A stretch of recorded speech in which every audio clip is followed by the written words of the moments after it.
Okay, we're on principle number 9. We are almost there. Thanks for hanging in with me. This is where it gets really exciting. We are talking about saving intentionally.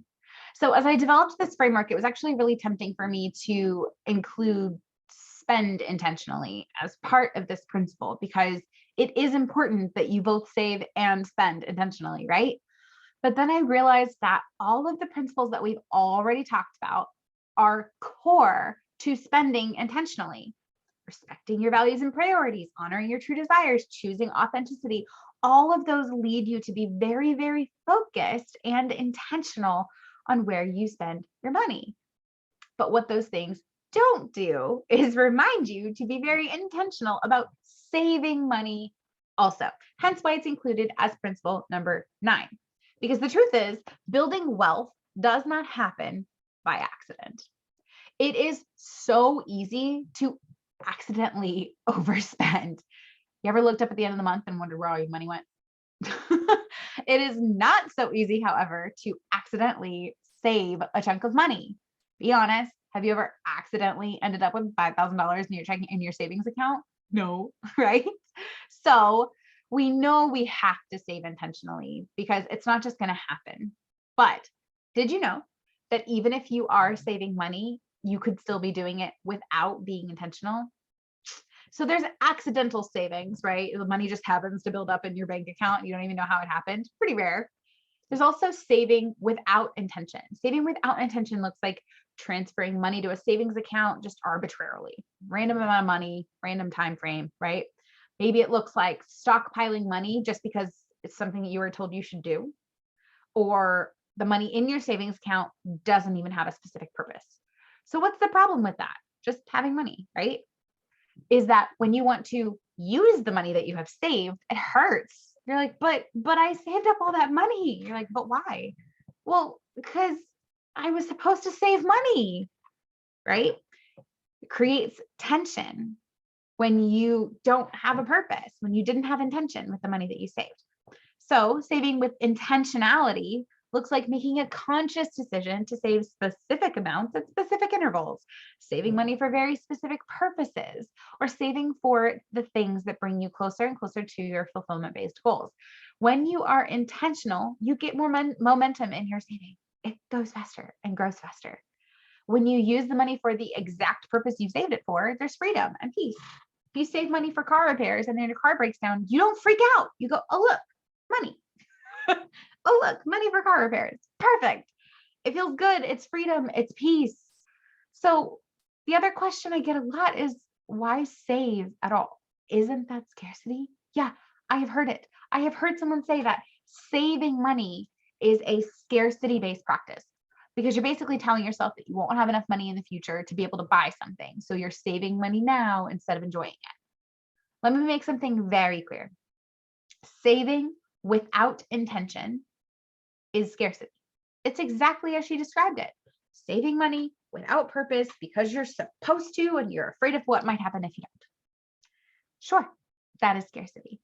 Saving with intentionality, however, is a completely different practice. It is a practice of abundance, of creating space, of creating freedom. Space to cover certain expenses when they come up, freedom to spend on certain things when the time comes, space to breathe and trust your money more. Remember, the opposite of scarcity is trust, right? And of course, the freedom to cultivate wealth at every level. So, what are some examples of intentional saving? I want to share these strategies with you because I want you to know how you can be more intentional with your saving because it is really important. First one, my favorite one, sinking funds. These are specific intentional savings pots or buckets for specific expenses that will come, but maybe don't come at regular monthly intervals. You set aside a small amount each month or each paycheck to allow you to be prepared for the expenses when they come up. The example I always give is an oil change. People are like, oh my gosh, my car needed an oil change. Be like, has your car never needed an oil change before? It's not an emergency. You know it's coming, right? So car repairs, home repairs, gifts. Gifts is a good one. Our family has 7 birthdays in November. We have a sinking fund for gifts. Annual subscriptions and fees, quarterly taxes, all of the things that don't come up regularly or monthly that you can start putting money away for intentionally. The second type is targeted short-term savings. So this is you saving money for a very specific purpose that you're going to use within the next year, maybe two. So maybe a vacation you want to go on next year, or you need to replace your car or save for a down payment for a house. Targeted short-term savings. There is a specific purpose for it, but you're going to use the money in the next year or two or less. Then you have targeted long-term savings. So this is for longer term savings and investments that you want to grow over a period of 5 or more years. Some people are like, oh, this is just investing. But the difference is between investing and targeted long-term savings is that you're saving money in an account that just happens to grow for a very specific purpose versus investing just to see your money grow. Okay, so good example, retirement, kids college fund, kids wedding fund, future dream home, right? All the things that is 5 or 10 years away or longer. My daughter's 2.5, so longer, that you want to save money for, but you also want to let it grow. There are targeted accounts you can use to grow that long-term savings, but again, for specific purposes. So what is the first step to building intentionality into your savings? You guessed it. Oh, where it is. What's your current approach to savings? What are you doing now? What does it look like? What is the purpose for the money that you do have saved? Does it have an intention? How are you keeping track of that? How can you be sure that your savings plan aligns with your goals? How can you be more specific and intentional in your savings plan? Write these things down. And once you have these answers, I want you to decide on one specific change that you're going to make your savings plan more intentional. Remember, it all adds up. You don't have to be able to save hundreds of dollars a month to be able to make a powerful impact in your savings.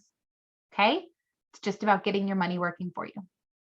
So again, we're going to talk in deeper detail about all of these things we do inside of Intuitive Money Mastery. We talk about what it means to give your money purpose. We talk about what it means to prioritize your savings, how you can be more intentional with your money mindset. All of those things are in there in depth. Every single one of these principles is lined out in depth inside of the Intuitive Money Mastery program. So if you're still feeling like you need a little bit more depth into how to apply these things, Intuitive Money Mastery is the place to be. For now, I'm going to say bye. I'm going to see you in principle number 10.